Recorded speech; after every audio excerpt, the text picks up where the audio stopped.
From the heart of Manchester, welcome to your Manchester Lunchtime Live.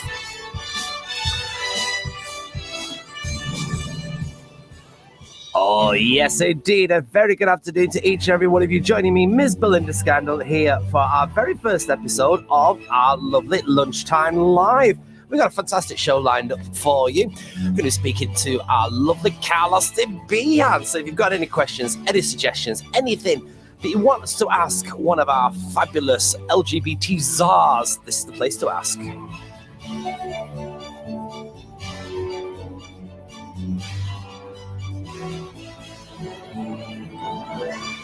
So once again, how we all doing today? It's been gorgeous weather. It's been raining all morning here in Manchester, but as always, here I am, Miss Belinda Scandal, trying to cheer you all up on this gorgeous day by bringing you our first and fabulous guest. It is, of course, Mr. Austin Behan, born in 1972. Can you fully believe it? It doesn't look like it. And that makes me feel very old as well. It really does. Now, he's a British former politician and community activist who currently serves as LGBT plus advisor to the Mayor of Greater Manchester. You might have heard of our Mayor of Greater Manchester, a guy called Mr. Andy Burnham, everybody. Now, he also served as Lord Mayor of Manchester from May 2016 to May 2017, being the first openly gay Lord Mayor. He was Labour councillor for Burnage. Nice. From 2011 to 2018. Good afternoon, Austin Behan. Good afternoon. How are we? Lovely weather. How are you doing? I'm good. And it's a pleasure to be on your very first podcast. Well, you know, I always go to the best first, and then we see how we get on. There is so many questions that we are wanting to ask today. The first of which we would like to start with asking you, how is Manchester coping at the moment? I think we're being very resilient. I know that we've sort of taken a bit of a battering from the government. It was very upsetting on Friday night, walking around the streets of Manchester at 10 o'clock to see everywhere closed. That includes in restaurants and places where have been trying to make the effort. And it's a sad time at the moment for everybody, not just within the LGBTQ plus community, but also right the way across Greater Manchester with these bizarre Tier 3 restrictions. Do you feel that the pubs have been targeted? Oh, yes. Yeah, I think the pubs have been targeted, and I think unfairly so as well. And that includes the fact that when they put on the restrictions with the curfew, the 10 p.m. curfew made no difference. I was in bars myself, and I was out, and then seeing people being ushered out of venues at 9:45 for them people only to be going to the shops, buying a load of alcohol, and then going back to their houses for their own parties. And let's face it, Manchester, we've got such a massive student population. People come to Manchester and Salford and Bolton and, other areas of Greater Manchester just to sort of enjoy themselves and to grow up and to have that education. And then to sort of be forced not to be able to go out, it's never going to work. It isn't going to work, and you can't blame the students, and you can't blame people, because we were let down by the government in the first place when they allowed the likes of Dominic Cummings to get away with what was a very strict lockdown.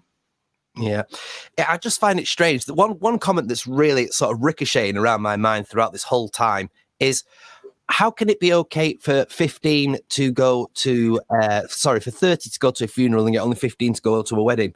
Could you perhaps explain the logic to that? There is none. No. I don't think no, because, there is no logic with this. And like when we're saying about the fact that, Could you perhaps explain the logic to that? Ignore that. Okay. Go on, sorry. No, I just think when we're saying about the bars, and now, bars are being encouraged now to turn themselves into sort of restaurants or places that you can have a substantial meal. That, again, defeats the object of what they set out to do. And yet they're saying, no, that's okay to do. They're saying about we can go out, you can have a business meeting, you can have more people there. So I just don't get it. No, it feels very, very strange. We'd be remiss not to talk about these school dinners and the amount of MPs that decided that school dinners shouldn't go to the children. Explain that for us. Again, I know that, Marcus Rashford has done such an amazing job sort of raising this awareness about, ending child food poverty, that we all know that children shouldn't go hungry. For someone like him using his status to raise awareness, I think he's fantastic. I think the government should be ashamed of themselves. And let's look at who's actually pulling this together now. You've got, this, the footballer, obviously Marcus, but then restaurants and cafes and pubs are all coming together to sort of supply food and supply people. And these are the same people who are being hit strongly with the COVID-19 restrictions. And I just think, I think it's opening a debate. And I mean, I was talking to someone yesterday, and I've never really had this debate about school meals before, because when I was at school, I was lucky I had school meals, but one of my brothers, when my dad was unemployed, he had free school dinners. And that was back in the day where you used to have two different coloured dinner tickets. And it just made me think about the fact that, you're creating a class system straight away by showing people who have free meals and people who pay for school meals.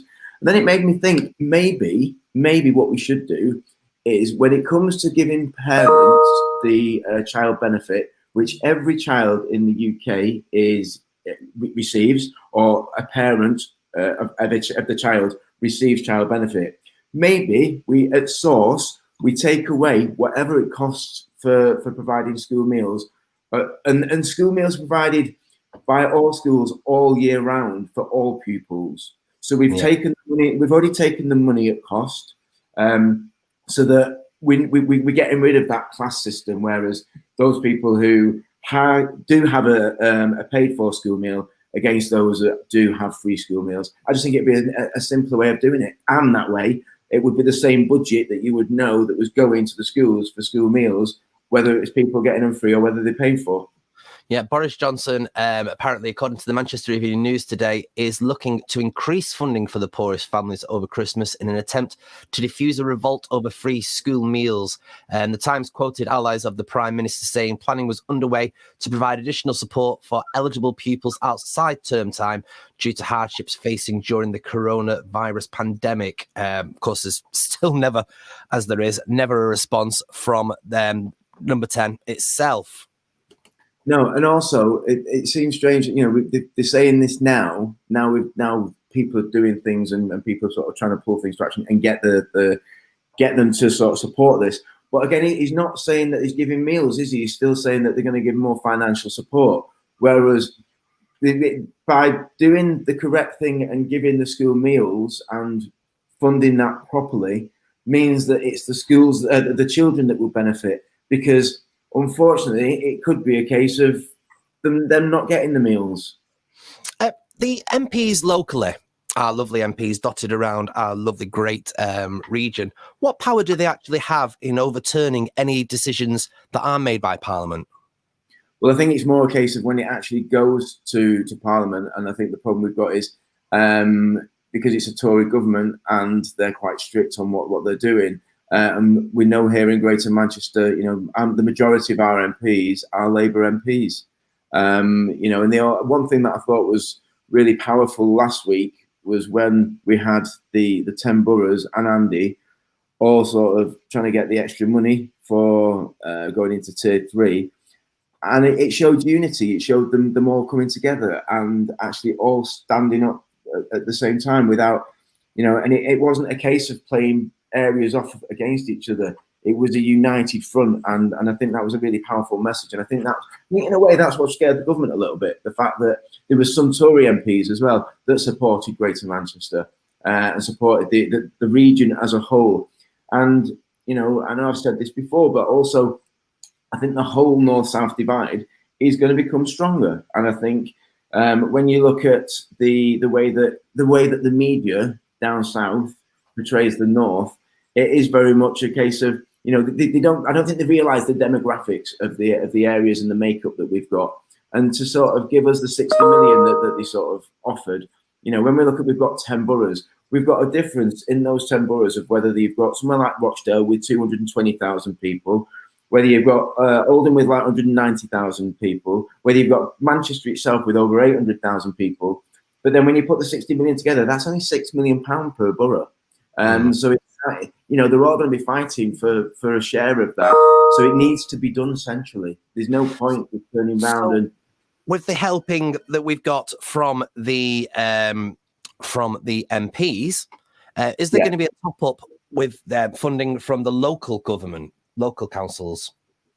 I'm not sure on that one because again, the local councils themselves have had so much money cut over and over again.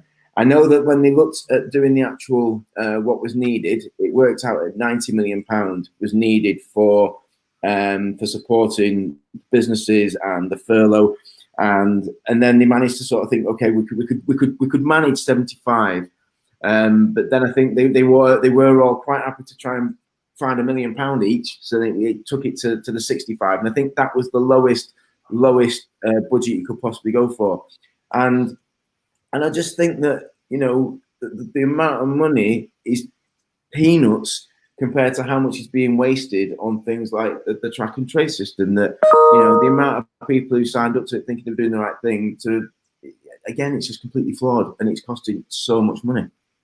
It's all craziness as far as I can see. Do you see an end to all this, and what would be the ultimate goal and the ultimate end point for you? I think that by doing all these wishy-washy ways of running everything, and the tier 3, we now may have a tier 4 coming into place. I personally think that we need to do this might be a bit controversial, but I think we need to do a complete lockdown for 4 weeks of the country, and I mean, and to sort of try and just completely stem the virus completely, because all these, Wales are doing this thing for 2 weeks now, where they're in complete lockdown. However, after 2 weeks, are we going to be opened up again? Are people from England going to be able to go into Wales, and are Wales going to come back into England?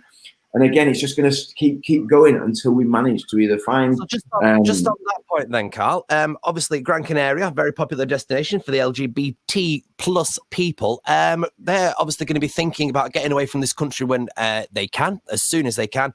Would you suggest that this is a sensible thing to do, or would you suggest that it's more of a dangerous thing to do, to go away to these countries and then come back into our fair city?